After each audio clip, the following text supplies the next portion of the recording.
واش عمرك فكرتي تصايب واحد اللارج لانجويج موديل ديالك فيه قدرات ديال التفكير ريزونينغ، ولكن حسيتي الموضوع معقد وباغي امكانيات كبيره؟ خليني نقول لك، راه ممكن دابا وبسهوله اكثر من ما كتصور. باستعمال انفيديا نيمو ومع داتا مزيانه تقدر تدرب واحد الموديل صغير ولكن قوي في غير 48 ساعه وبجي بي يو واحد فقط. واحسن حاجه، الكود كامل متوفر. اول حاجه، هذا هو الورك فلو ديالنا. الهدف هو نعلموا الموديل كيفاش يفكر مزيان، وهذا الشيء كيبدا بداتا بجوده عاليه. كنبداو بديتا سيت ديال لاماني موترون، ومن بعد كنستعملوا نيمو كوريتر باش نصفيو الداتا ونختاروا غير الامثله المهمه. هاد الداتا المصفات هي اللي كنستعملوها في التدريب باستخدام نيمو فريمورك. ومن بعد ما كيسالي التدريب كنستعملوا انفيديا نيم باش نديروا ديبلوي للموديل ويولي جاهز للاستعمال.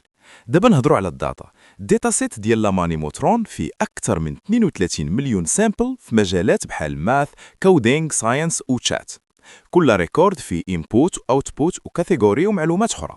الا كان ريزونينغ مفعل كيكون فيه حتى طريقه التفكير ديال الموديل، والا كيكون غير الجواب مباشره. باش نبداو كنطلقوا نيمو دوكر كونتينر، وكل الاوامر كيدوزوا من تما. من بعد كنمشيو لمرحله داتا كريشن.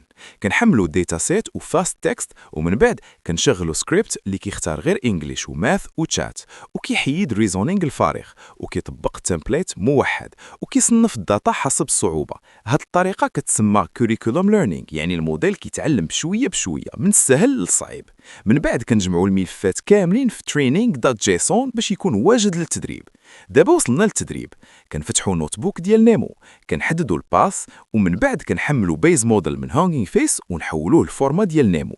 كنضبطوا الداتا لودر، لوغينغ وتشيك بوينتينغ، ومن بعد كنحددوا الاوبتمايزر، ليرنينغ ريت، سكيدجولر وورم اب ستيبس. كنضبطوا لورا ادابتر، ومن بعد كنطلقوا ترينينغ. هاد العمليه كدوم تقريبا 48 ساعه على جي بي يو واحد فقط. منين كيسالي التدريب كيتخزنوا تشيك بوينت، وكنشوفوا اللوس كينقص تدريجيا. من بعد كنصدروا لورا ادابتر الهانغينغ فيس فورمات باش نقدروا نديروا ليه ديبلوي بسهوله. دابا المرحله الزوينه، كنستعملوا انفيديا نيم باش نشغلوا الموديل، وكنقدروا نديروا فرونت اند ونديروا معاه تشات. مثلا نطلبوا منه يكتب كود ديال انيماسيون باي جيم فيه جوج مربعات كيتحركوا وكيصطادموا مع الحيطان ومع بعضياتهم. الموديل كيولد الكود، ومنين كتشغلوا كيخدم مزيان. وهكذا تكون دربتي وديبلويتي الموديل ديالك بنجاح. سلام.